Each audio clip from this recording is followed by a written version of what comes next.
Driving along Highway 375 in central Nevada, the desert landscape of basin and range stretches out in all directions as far as the eye can see. It is the archetypal American West, wide open spaces and harsh conditions where only the most rugged of individuals have settled and survived. There are no cities here. Towns, if you can call them that, are few and far between. And the only sounds that disturb this pristine wilderness are rattlesnakes, coyotes, and jet aircraft. Highway 375 is on the eastern flank of the Southwest Test and Training Range complex. At its center is Nellis Air Force Base, 5,000 square miles of earth and sky that's known as the military's private playground. Here, the Air Force's version of Top Gun exercises take place. Nellis Air Force Base is probably the high, holy place of the fighter pilot. For fighter pilots training at Nellis, the sky's the limit, with one unqualified exception.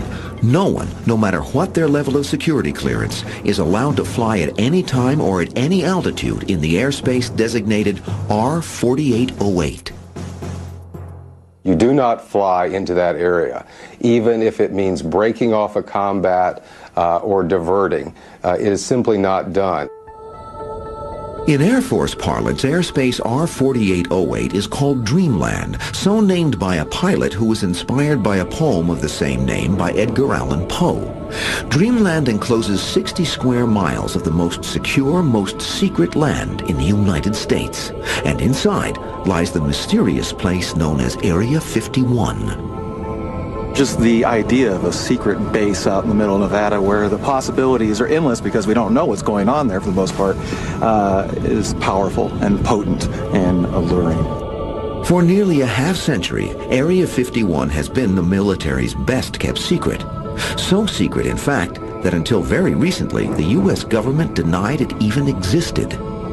Everybody knows that the place is there. Everybody knows it's working. But to the government, it's a secret. However, for a place that is supposedly non-existent, Area 51 has an inordinate amount of security. Just a few miles down this road lies a bastion, a sanctuary of some of the most classified and high-technology programs that exist in the world. Along nameless dirt roads off Highway 375, signs warn the curious that it is illegal to enter, photograph, sketch, or even look at anything beyond this point.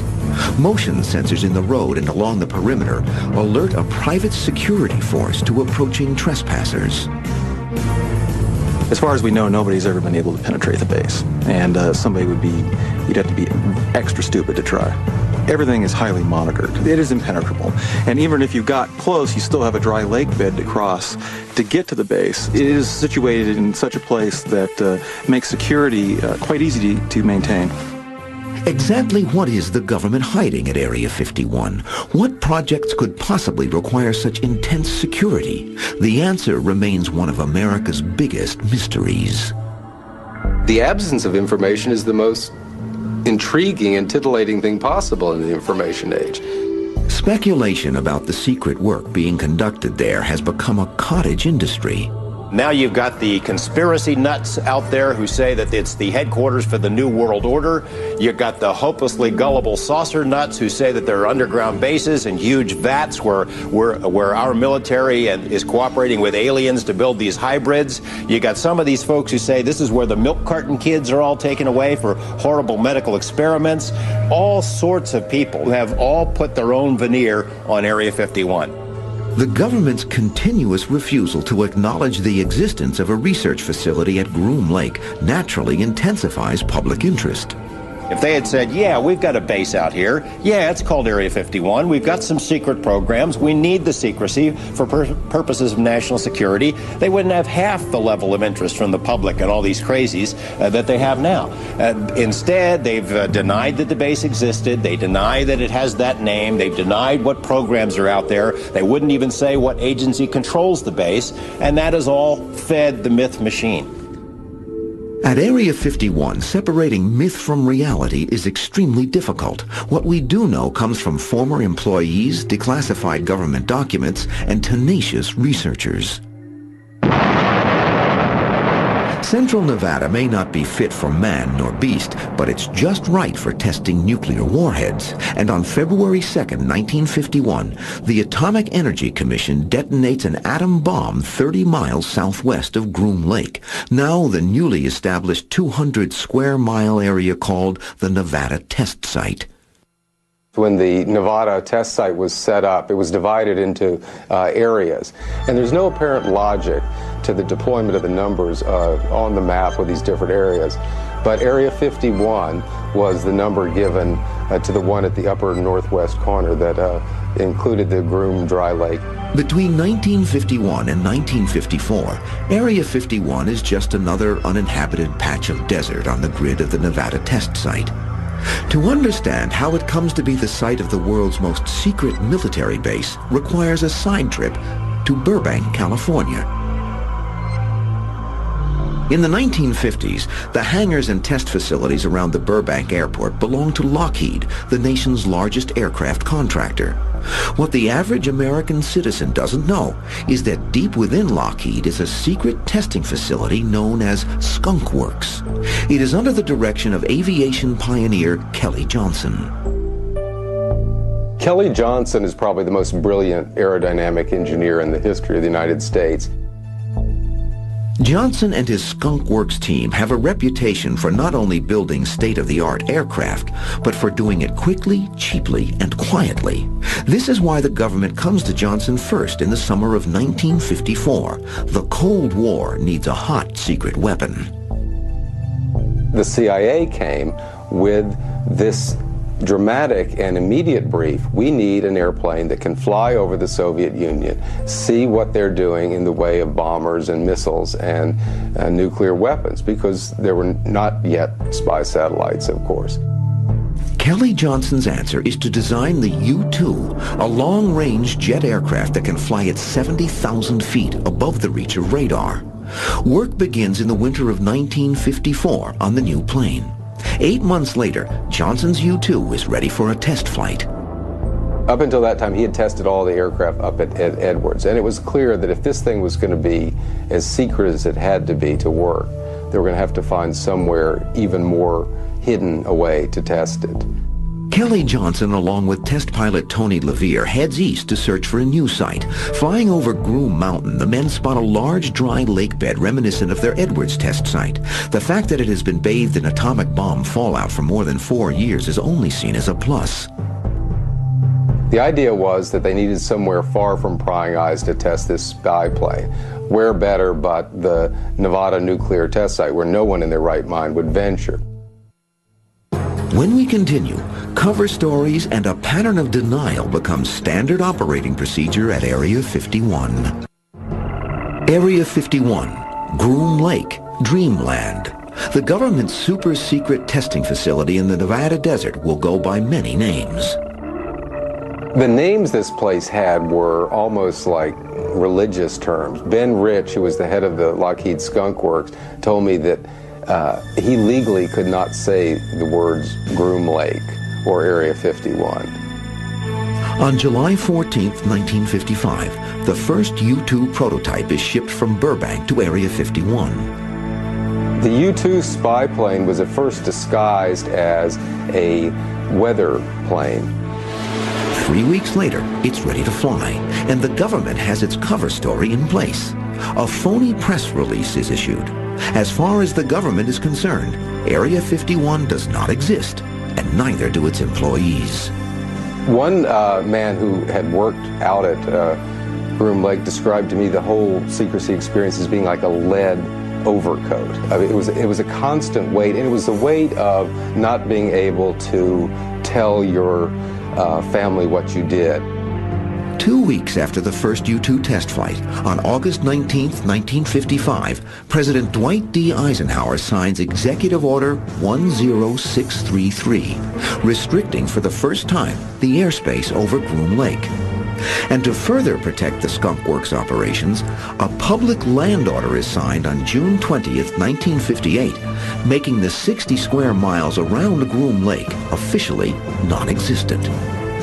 It is not very effective, however, in keeping the U-2 a secret from the Soviet Union, who have spies at the Turkish military installation where the U-2 is based. The Russians very quickly became aware that the aircraft were up there, but it became a question of cat and mouse. The operation was deniable until the Russians could shoot down a U-2, and that's what eventually happened. On May 1st, 1960, pilot Francis Gary Powers' U-2 is shot down over the Soviet Union. President Eisenhower at first denied that it was a spy plane, but as the facts of the matter emerged, it was clear that this was something the American people had been kept in the dark about for years. And it was not only important in the history of the Cold War because it scuttled an important summit conference that was about to begin, but it was one of the first episodes where the American people knew they had been lied to by their government. The government's response to revelations about the U-2 is not to come clean, but to make the testing facility at Groom Lake even more secure, even more secret. What it doesn't want anyone to find out is that Area 51 is already building its next top-secret aircraft. The CIA launched a program for a replacement that would not only be very high-flying, but would also be very fast, and to the extent that that was possible, would be hard to detect on radar. On January 15, 1962, the Air Force requests that the restricted airspace over Groom Lake be quadrupled. 3 months later, the top-secret A-12 makes its first test flight. This is one of the most astonishing technological feats in history. It's still a plane that looks like it comes out of the next century, even though it first flew in the early 60s. But like the U-2, the A-12 doesn't stay secret for very long. In the election year of 1964, President Lyndon Johnson reveals the existence of the Blackbird to the American public. He said the aircraft were being tested at Edwards, which of course there was no A-12 at Edwards, and there never had been. When the press is invited to Edwards for the A-12's unveiling, the secret machine inside Area 51 has to do some fancy footwork. 2 A-12s were very hastily flown to Edwards. They came across at Mach 3. When they landed, they were still hot from aerodynamic heating, but in order to keep them out of sight, they were ushered very quickly into a hangar, whereupon the sprinkler system went off and drenched all the guests waiting for the aeroplanes to arrive. While the nation gawks at the A-12, designers at Area 51 are already busy planning its successor, the SR-71 Blackbird. As the SRs came along, the base was greatly expanded, new hangars were built, new fuel tanks were installed. With newer, larger facilities come many significant changes in the history of Area 51. Any designation of Area 51 per se, or of test facility at Groom Dry Lake, were left off all the government maps. It was also left out of the government satellite imagery databases that were on the internet. So that means that someone who had the highest clearance in the government couldn't even look at Groom Lake. It was so secret. In 1967, the government policy of creating cover stories changes to one of absolute denial. 1967 is also the year the Air Force captures its first Soviet MiG-17 and ships it to Area 51. In the following years, more MiGs and other enemy aircraft will follow. Activities at Groom Lake now begin to descend out of historical fact and into speculation. In 1968, Area 51 is wrapped up in its ultimate security blanket. Everything on, in, and over the base gets a special designation, Black Project. Some of these programs are what are called unacknowledged, and what that means is that the existence of the program and its purpose are secret, and that's what makes them black. They don't officially exist. Even the people working inside Area 51 are kept in the dark about exactly what their facility is doing. For instance, there would be simultaneous projects going on inside Area 51. When one plane produced by one project was rolled out for testing, the guys working on the project in the hangar next door would all have to go inside. Funding for the black projects in Area 51 comes out of a secret pool of taxpayer dollars known as the black budget. It's uncontrolled money. At this point, we figure it's about $30 billion a year. It's a lot easier for people to get away with a lot larger spending, more wasteful spending, perhaps, without the same sort of scrutiny that goes on around the rest of the government. And no matter what the cost, it is believed that only a third of the money in the black budget goes into the actual projects themselves. The rest is spent on keeping the secrets secret. There's no easy rule of thumb on how much keeping a program in the black, as they say, adds to it, but it is a factor of several times. There's the tremendous cost of security background checks. There are the geographical transport costs of getting things out into the middle of nowhere. And then there are the costs of patrolling not only the physical edges of these facilities, but patrolling the lives of those who work there. Because of its black designation, after 1968, we know nothing for certain about what is being developed at Groom Lake. We know there are programs out there. It's a question of assigning an identity to them. And that's where the sheer size of the black budget makes it difficult. There's all sorts of things that could have been done out there. When we continue, a former government employee reveals the contents of alleged Area 51 briefing papers. Basically, I looked at the pictures in them to save time. And there were pictures of what? Dead aliens. In the 1970s and 1980s, the secret test facility at Groom Lake operates in total obscurity, its activities known only to the people inside Area 51, and they are sworn to secrecy. The test pilots were doing something that was at the top of their profession. They were setting new speed, altitude records almost daily, and yet they couldn't tell anyone. They couldn't tell their wives, they couldn't tell the Guinness Book of World Records. Even now, we know very little about the black projects developing there, and the few facts we do know come out in strange ways. For instance, there was an airplane called Tacit Blue, which flew around the same time as the early stealth prototypes. The military denied the existence of this craft for years and years. Then all of a sudden, they announced it was going to be brought to the Air Force Museum.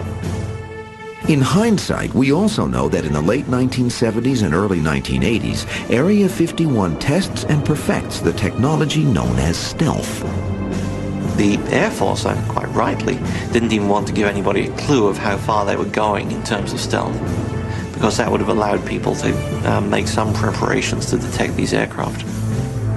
The few aware of Area 51 fall into two groups: aviation buffs who speculate about the outer limits of aircraft technology, and a handful of UFO enthusiasts who believe that Area 51 is the successor to Hangar 18, the infamous location where the supposed debris from the Roswell saucer crash of July 1947 is being stored.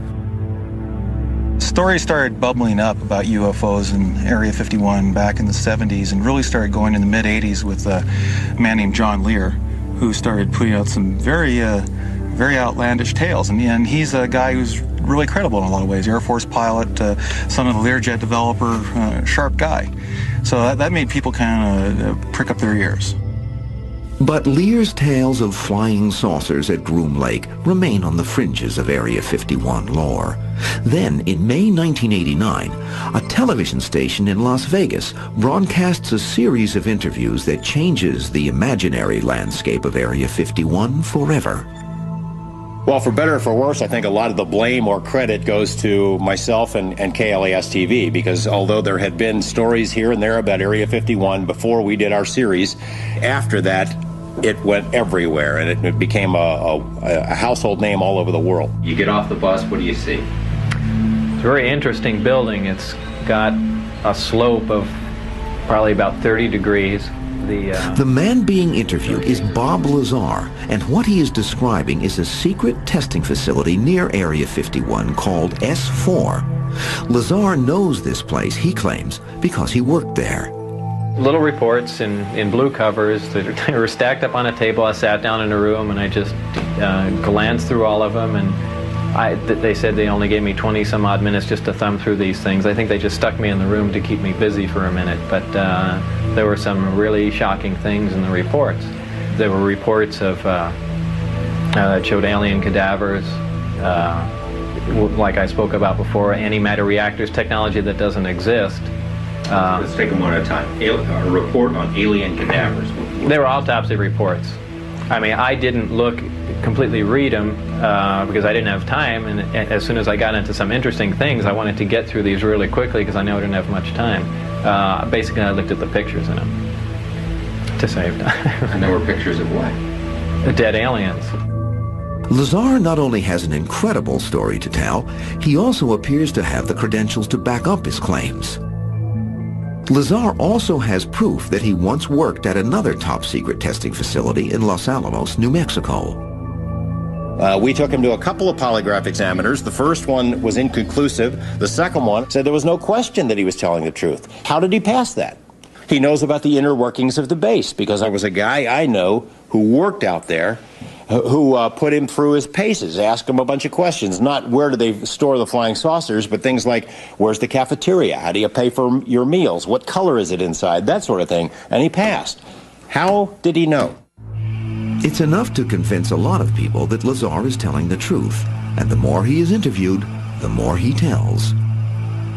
Believe it or not, that was not the most shocking thing to me. I said, great, okay, now and next, and began to dig through. What was next?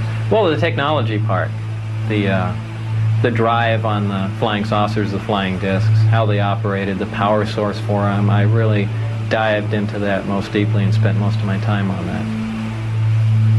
What did it say? The power source is an antimatter reactor. They run gravity amplifiers. But perhaps the most compelling part of Bob Lazar's remarkable story is that he says he knows exactly when and where these extraterrestrial craft can be seen. For 1 month in 1989, Lazar leads expeditions out to a black mailbox just off Highway 375 near the tiny town of Rachel, Nevada.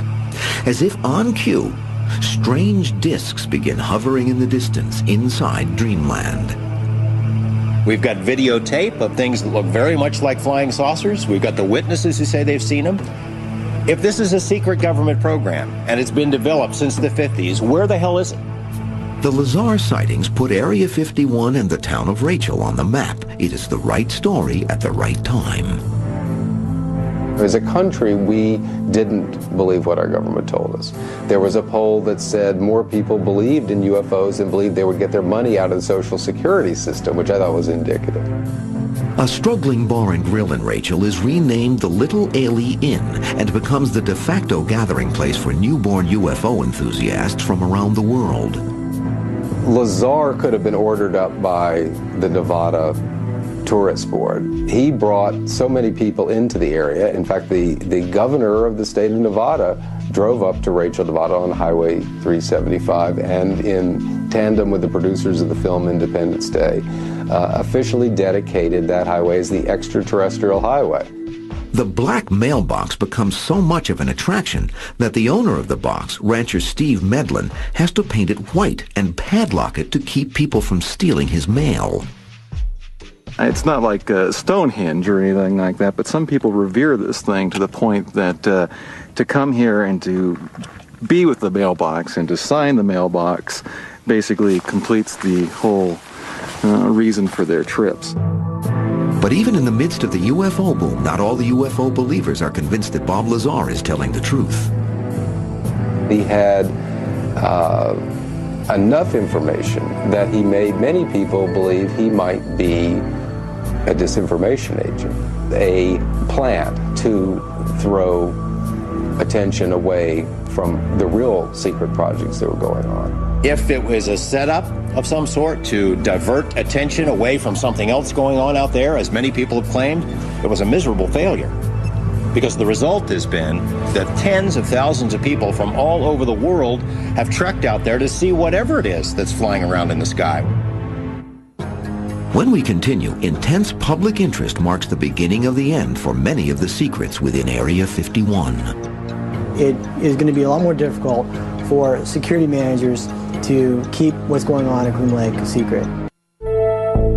In the early 1990s, with the Area 51 boom in full swing, the piece of public land with the best view of the secret facility is a place called Freedom Ridge, 12 miles east of the Groom Lake complex. From Freedom Ridge, patient skywatchers camping out for days on end are treated to a tantalizing show of strange shapes and lights in the sky. I've seen a double Delta aircraft that is unidentifiable. I've seen a large diamond-shaped aircraft. I've seen a small Batmobile-shaped thing. It looks like a baby B-2. I've seen some drones. I don't believe it is just airplanes. There's too many people that have seen and heard things. I think alien beings have been with us forever. And I think they're working side by side with our government on this test site. It was interesting how tech lore and folklore graded into one another, and how there seemed, in even the nerdiest techno-geek, to be a desire for some kind of exciting, almost spiritual experience out there. Eventually, Bob Lazar tires of what he perceives to be near hysteria surrounding Area 51 and stops talking about the subject altogether. In reaction to the outlandish theories of UFO believers, aviation and technology buffs, including Mark Farmer and Bill Sweetman, form an organization called the Interceptors. The Interceptors exchanged information, had campouts, and tried to goad the Air Force a little bit. I referred to them at times as the Decentral Intelligence Agency. If we have an icon as interceptors, it's the lawn chair. And it's men in lawn chairs out here in the desert sitting for days for really no good reason that has caused the government to basically change the rules of engagement out here. They were able to find an amazing amount of information, looking at budget documents, going to places and taking pictures. All these small bits and pieces of information by themselves are not classified. But the mosaic we've been able to produce as interceptors is highly classified.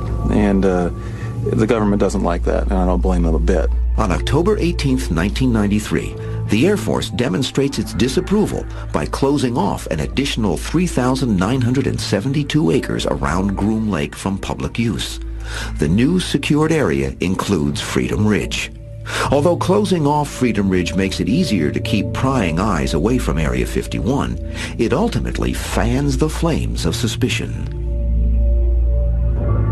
I think it's no coincidence that it did happen in a period when people were suspicious of government, when the Cold War had just ended, and yet there was continuing secrecy. What could the Air Force be being so secret about? The cause for truth at Area 51 is given a tremendous boost in 1996 when the respected Federation of American Scientists initiates a program called Public Eye. But for the most part, the American public never gets an appreciation of what they're paying for or what they're doing. And what we're trying to do is sort of keep the government policy community and the intelligence community honest. And one of the ways the Federation achieves its goal is by hiring a private satellite, Space Imaging's Iconos satellite, to snap their own pictures of Area 51. Our intention for ordering the image of Area 51 was really to see whether we would get the image in the first place and to shed more light on what the government's doing there. We can point cameras at even the most sensitive U.S. government facilities with impunity, which means that we can point our cameras anywhere else in the world. The images don't display alien bodies or flying saucers as some hope, but they do provide the public with the most detailed images ever taken of Area 51.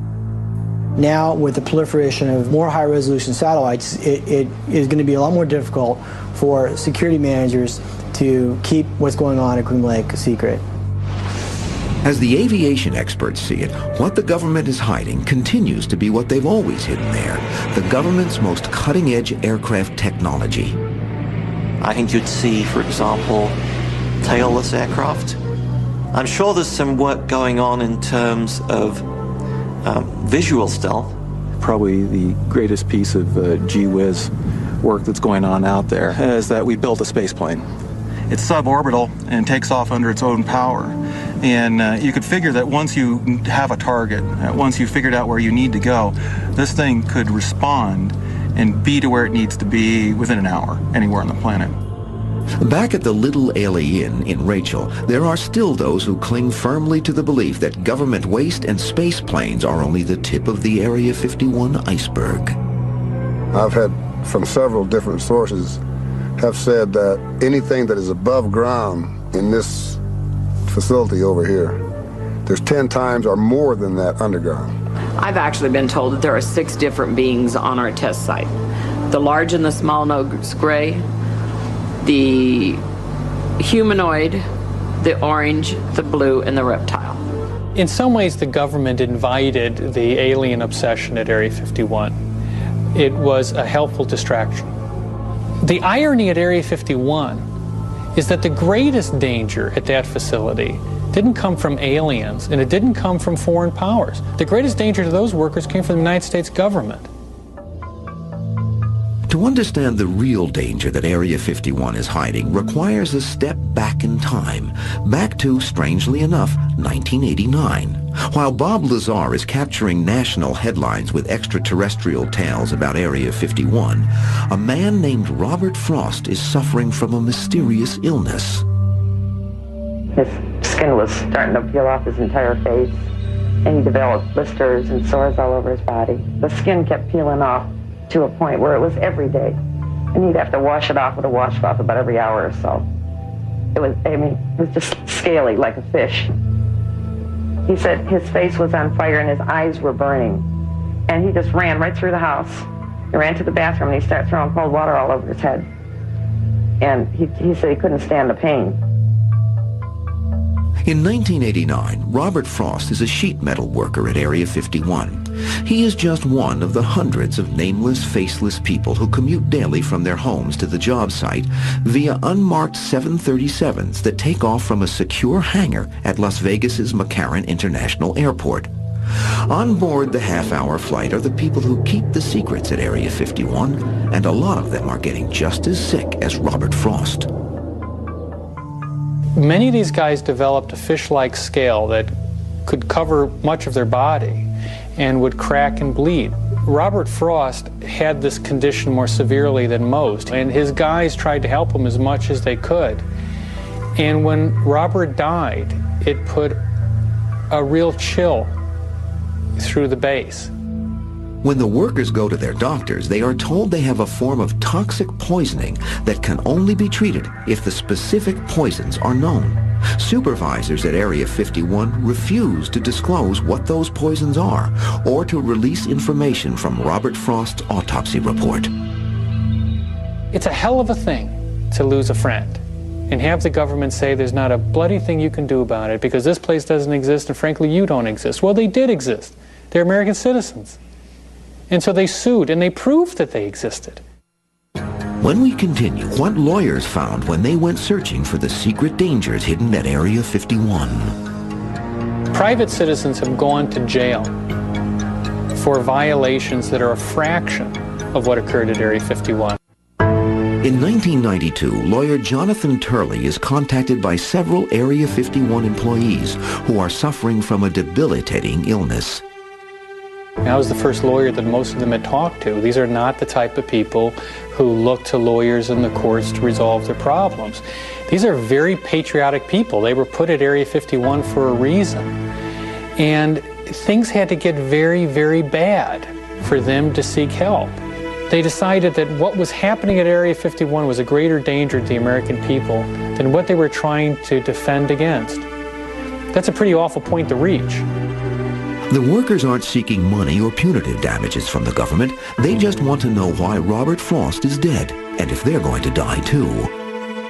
They didn't come to the government with these medical problems saying, we want big cash settlements. They just wanted to know what they'd been exposed to. These workers were coming down with classic symptoms of exposure to hazardous waste. What made it an almost impossible case was where they were exposed. Fearing severe reprisals from the government that has sworn them to secrecy, Area 51 workers are listed on court documents as John Does 1 through 6. Turley's meetings with the John Does are held in secret locations.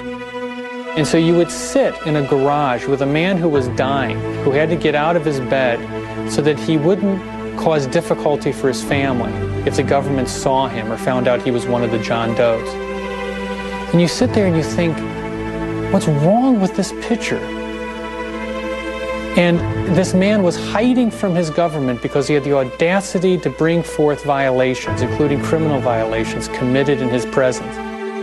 What Jonathan Turley learns from the John Does is that not only is Area 51 the nation's most secret base, it's also America's most secret toxic waste dumping ground. Area 51 faced a problem. They couldn't ship out hazardous waste from a place that didn't exist. So they started to burn the waste. And the trenches and pits started getting bigger and bigger. Soon they were digging football field-sized trenches, filling them with 55-gallon drums of waste, dousing them with air fuel, and then setting them alight with a flare. But there's a reason why burning hazardous waste is a crime. And the reason is that most hazardous waste is more dangerous when you burn it because it is an easier way to enter the human body. Now, in the genius of the military, they dug these trenches on the wind-receiving side of the base. So the wind would blow acutely hazardous waste throughout the base. That's why the workers called it London fog. And when they complained, they were told that it's basically our way or the highway. They were told that Area 51 was a place that was so secret that federal law didn't apply there. And it shouldn't be much of a surprise that when you have a place where most anything can occur, most anything does. Secrecy is something that we need in government, clearly, but it is a very dangerous thing as well. It's very easy to use secrecy, not just to hide from the enemy, but to hide from friends, Congress, citizens, whatever. And the burning of toxic waste was a perfect metaphor for the abuses of secrecy that happen inside Area 51. It takes 3 years for the workers at Area 51 to get their first day in court in 1995. There was something almost Fellini-esque about the case. I mean, we would stand in court and the government would deny the existence of a base that you could see from public lands. I could drive the judge to the base and point at the bloody thing. But here we were debating with the United States government whether it would exist or not. And while Turley debates the existence of a non-existent base, one of his John Does dies. It's Wally Kaza, the man who replaced Robert Frost as foreman. At points there were statements made by the government that left you laughing. And they would be enormously funny if you didn't have 2 dead clients.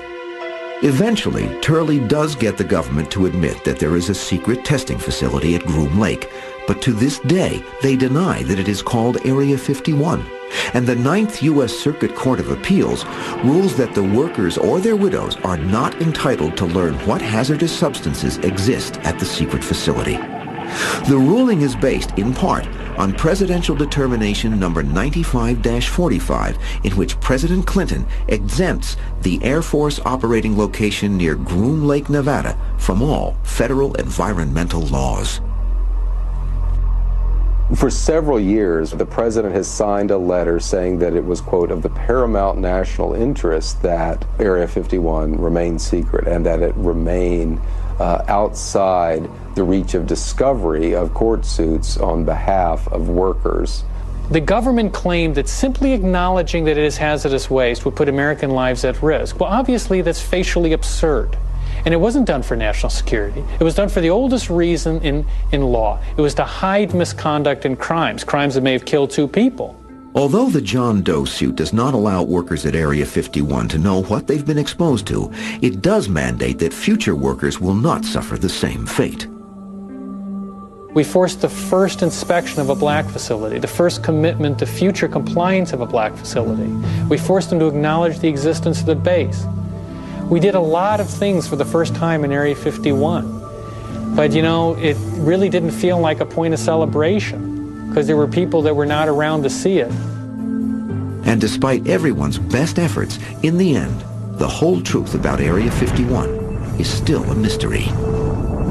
Tremendous things have happened out there. that will probably never be told. And in some respects, it makes me sad. Someday, what happened at Area 51 will be made public.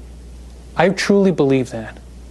And the public will be shocked about what was done in their name.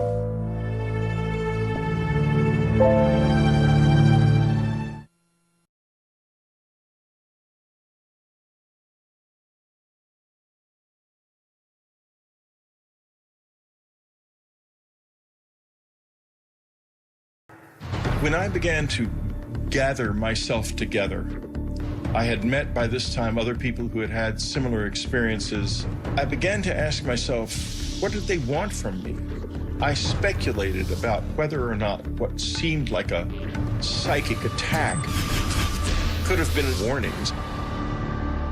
I have remembered more and more not only the vision of the apocalypse, but other warnings and consistent warnings, not only to me, but across the whole community of people who have had this experience. A lot of them get the same warnings, that we're in trouble, that our environment is in trouble. So I'm not alone in that. And that has become really a central feature of my current life.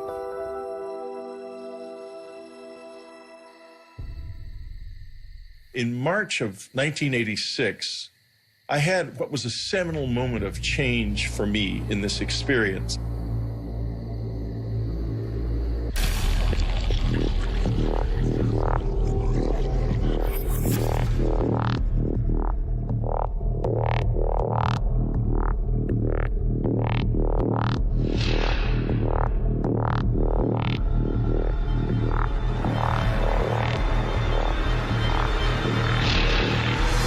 Oh, God.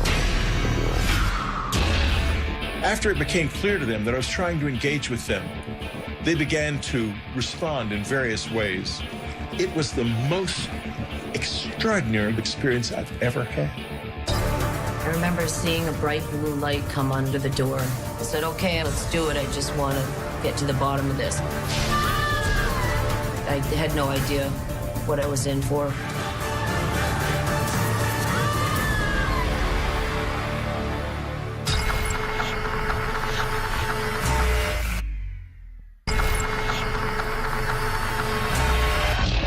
In March of 1986, I had what was a seminal moment of change for me in this experience.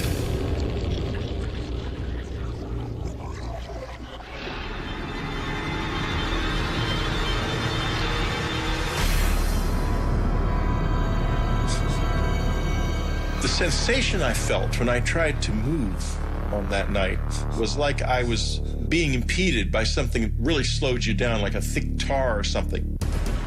When they are there, you have a feeling that is almost impossible to describe. I was terrified, but I sort of forced a grin onto my face and tried to smile. I couldn't smile very well.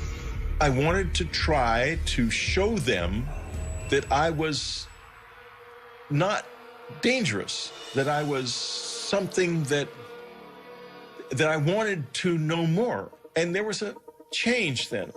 After it became clear to them that I was trying to engage with them, they began to respond in various ways. They were trying to build a bridge, I think. I think that was the first moment when there was any kind of real exchange. I wouldn't say that, oh, this is definitely aliens. I would say that it was real and that we don't know what it was. That I am quite certain of.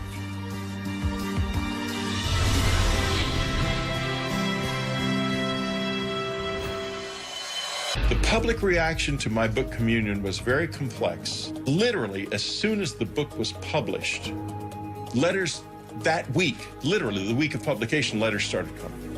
You got more letters? We had well over 200,000 letters over the years. We probably had closer to 500,000 over the years. I don't know what to say to them anymore. I don't have all the answers. Maybe just understanding the questions is enough.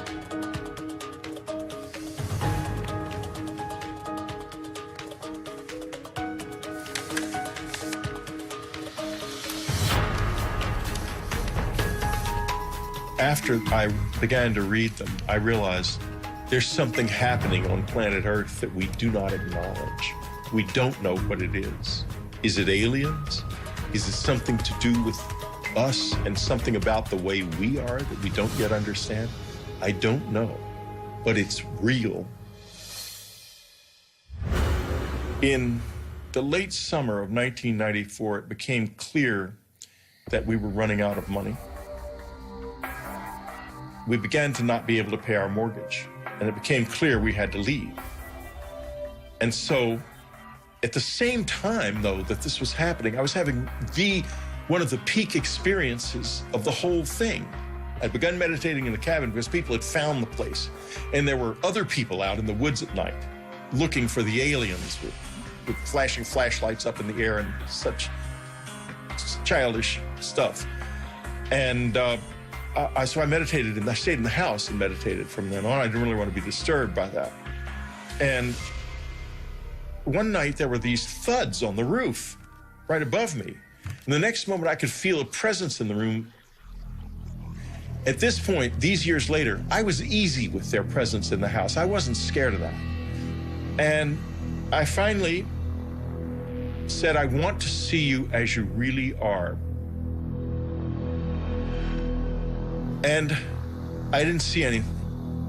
And so I said, well, this is it. I'm leaving this room now, and I'm leaving it forever. I will never return to it, because tomorrow we leave, and we're leaving forever.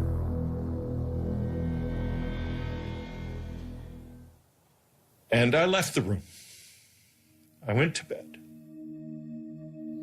I lay in the bed, still hoping something would happen. Suddenly I saw a light light up in the front yard. It was a bright, beautiful white light shining on the grass like moonlight, but 10 times brighter. I got up and looked out the window, and this light with rays coming out of it, and the rays penetrated my body, some of them, and I could taste his presence in the rays. It was the most extraordinarily beautiful experience I've ever had.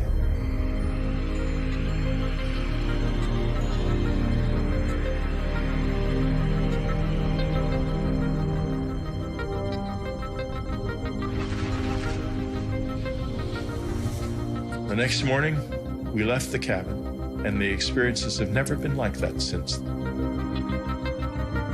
People who don't have open minds and are dismissive of all of this miss out on one of the most wonderful, frightening, dangerous, beautiful things that you can know. I did not ask for this. I did not know about it. I did not expect it. I did not want it, that's for sure. But it burst into my life without warning, and it's never left me since. Take from this what you will. This does happen to me. It has been happening to me all my life, and you don't have to believe, because I know the truth.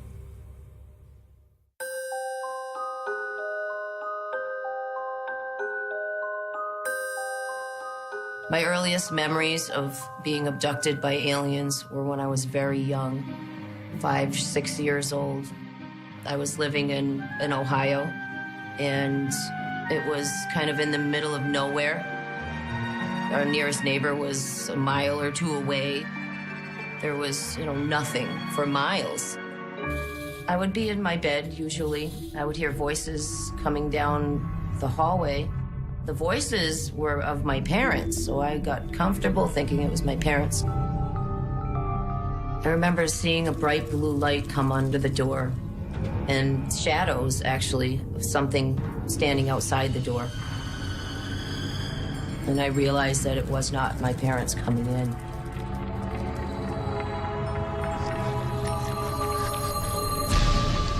When they got close, I'd see those black almond-shaped eyes just staring right at me. Emotionless eyes just looking at me. And they would extend their hand and I would grab it as if I was really comfortable with them and had done this many times before. And they often would let me take my favorite stuffed animal with me. As a child, I didn't realize that these beings didn't visit everybody at night. I thought when people went to bed, the bald men would come for everybody. And it was just a normal thing.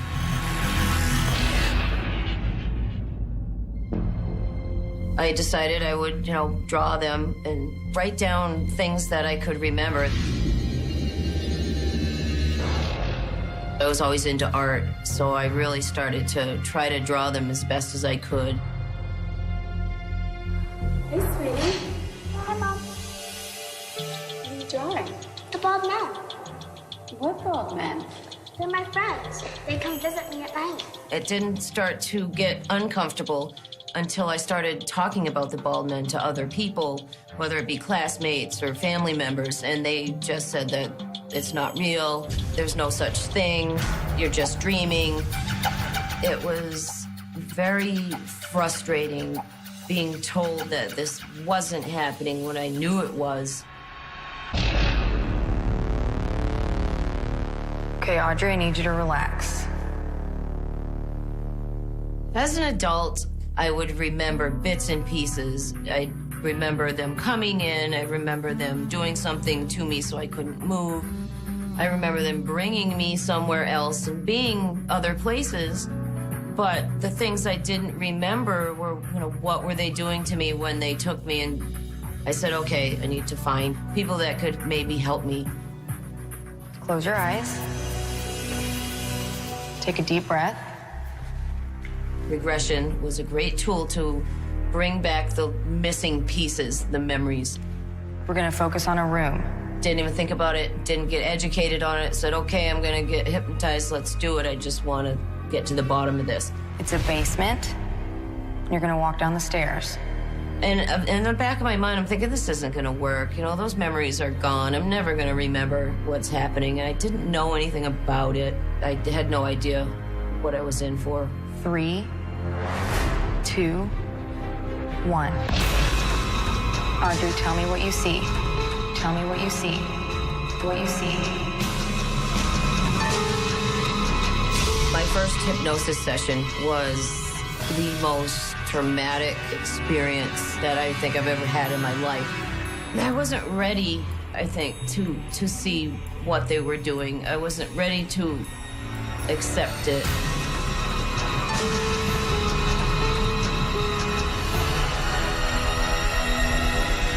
The bald men were just terrifying to look at. The people that wanted to help me, they did this wonderful hypnosis session. They got all this, detailed accounts of what's going on, and this was great stuff. But I never came back for a long time. I just left. I didn't want to think about it. They gave me a copy of the tape. I never listened to it to this day. I try to forget. And I just ran from it for a long time. I started to live in denial that it was even happening until they came for me. I was just getting ready to go to bed. My window was open, and all of a sudden I started hearing the shade flapping. And so I was sitting there, and I had the feeling that they were coming. I call it the heebie-jeebies. I get it.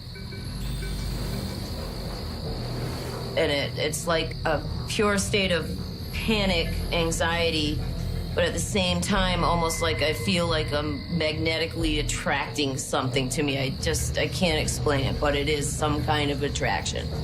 I got under the covers like I had as a child for so many years, thinking that would help. And I don't know, something kind of snapped inside me, and I said, I want to see what's coming and what has been coming for me for so long. So I didn't hide under my covers this time.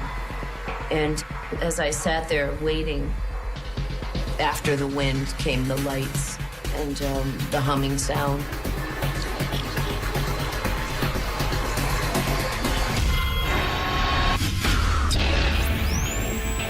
I woke up at a time I wasn't supposed to wake up. As I grabbed him, I heard, "Watch out for the mother."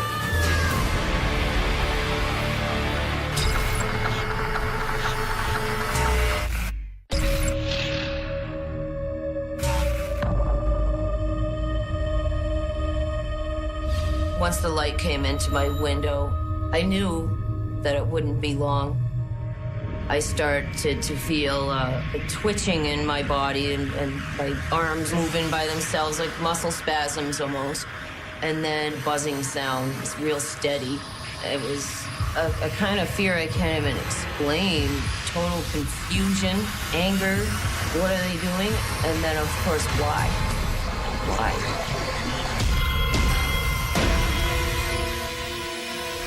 I tried to scream so somebody could hear me and maybe help me, and I couldn't. There was no sound that would come out. For some reason, I started to say, I'm gonna fight this. I'm not letting them take me. As I grabbed him, I heard in my head, "Watch out for the mother." And then I let go. I felt something stick me, and it was a burning sensation instantly, to a point where if I moved any muscle, it was like my whole body was on fire. It's weird because they kind of position you the way they want, almost like they can do it with their mind. Once you can't move, they can move you. So as I was levitated off the bed, and I could feel myself moving straight ahead, and I knew straight ahead my dresser was there with a mirror, and it's backed up against the wall. I realized that I was going right through it, and I could see my feet go right through the mirror.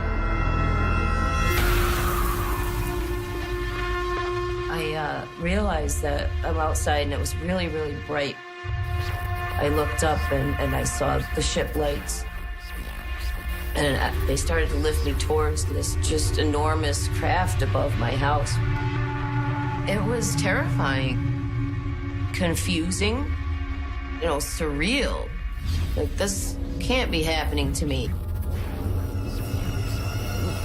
And I went close to the ship.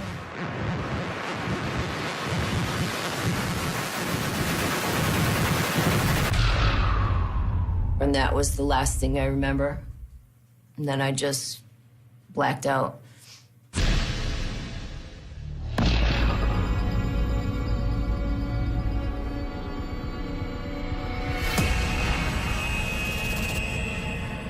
All of a sudden, I was awake and aware. I noticed a man walking around me, and I looked at him, and he looked at me. He felt familiar to me for some reason. He touched me and was no longer a man. At this point, I asked it, and when I say asked, it's completely telepathic, and you somehow know who it's coming from, and even if there's a group of them. Finally, I asked, after all these years, why are you doing this to me? And he said that they were working on altering my DNA. When he was talking to me, he actually cared. And that was a feeling that was really confusing because, of course, if you care, why do you abuse me? If you care, why are you doing this? But then I got to ask him, and he said what he was doing. And this was like a breakthrough. I got to talk to him, and it's been years. It's almost like that first question that I got to ask was just the beginning. There was a machine. It was strange looking, but I knew it was some kind of a clock. And it was counting backwards. I heard the words war, and then just blacked out completely. And that's all I remember until, I woke up at some point. I don't know how long it was, but I regained consciousness. I'm still on the table. And they're doing something to me. They had a machine that actually physically came and removed my eye. And when they pulled the eye out, I noticed that there was something coming to where my eye had been into the socket. This big, long needle, they put it into the eye socket, did something.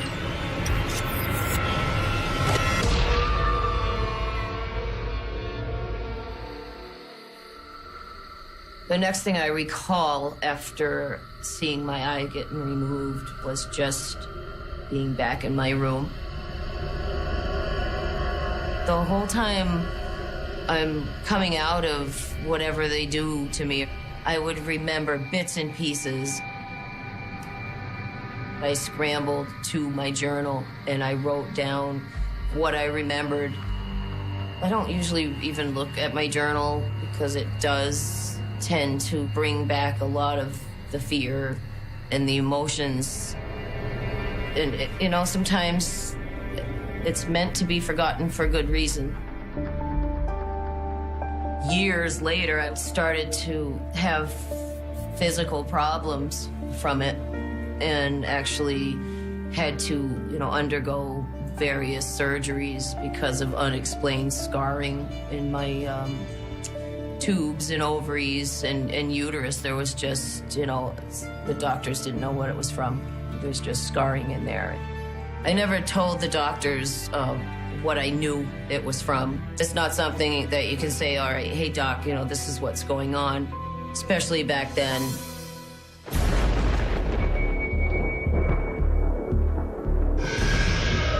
I had this time in my life where it just kept happening and happening and happening, and it really picked up for a couple years.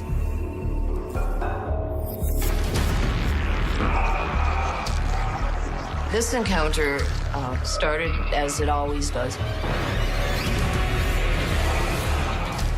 When I woke up, there was one of the Greys standing at the foot of my bed, and I saw him there, and then just blacked out completely.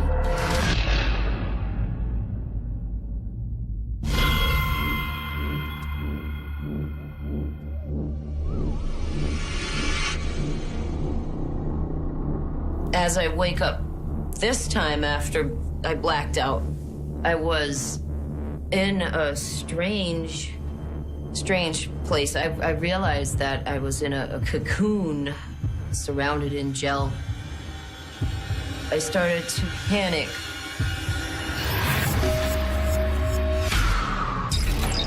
One of the Greys realized I was awake, hurried over to me, and I remember seeing a needle coming at me, and it was a fear I can't even explain.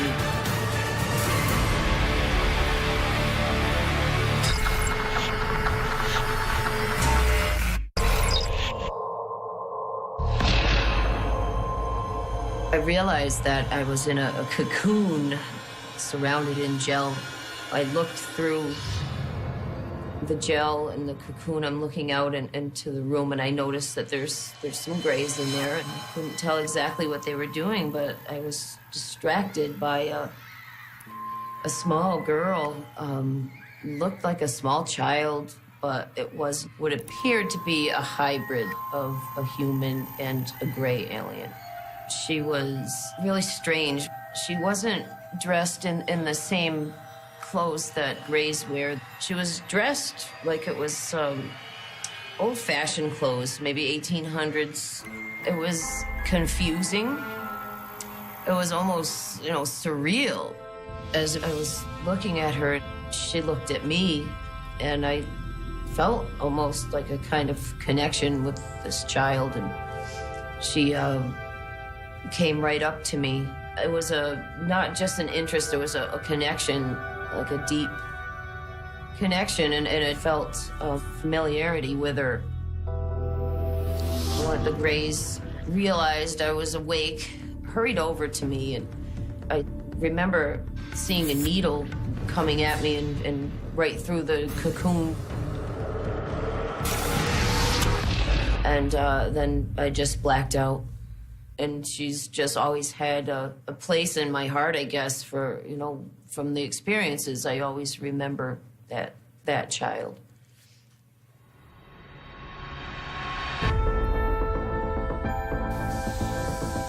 It's like they're preparing us for something that's going to happen in the future to mankind. It's a preparation of sort.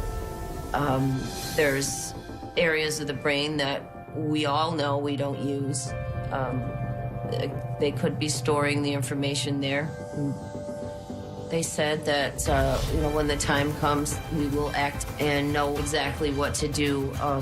Whatever's going to happen, I think that as abductees, we're being prepared to assist others with whatever change is coming to this planet. I try sometimes to say, okay, this is all in my head, and I continue, and then something will happen that reminds me that it's very real. I've had times where I just step back and say, okay, I'm gonna just, join the human race and just do normal things, and this is not happening to me. But they won't let me. Can't say that I would have chosen this if I had, had a choice, but for whatever reason, I'm going through this, and it's not my imagination.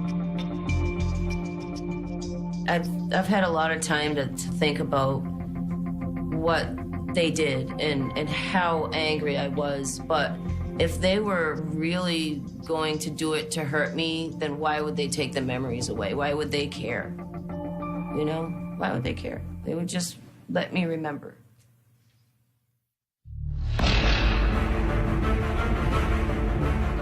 I think that literally everybody is afraid of this. I think it happens to far more people than remember it at all. I see it as a part of the human experience that we cannot acknowledge. Most skeptics and people that don't believe are probably the ones that believe the most. People are eager to reject the things I've written about.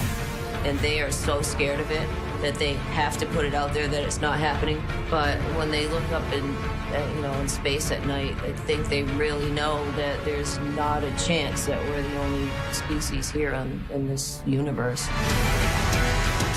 And it's an unknown that every single one of us senses is there. And I know that the population of people are being able to start talking about it. It's like there's a worldwide awakening happening right now. That there is something happening on this earth to human beings that is powerful and real, and that we either don't or can't acknowledge, even to this day. If you don't believe now, then just wait a little while, because the proof is coming.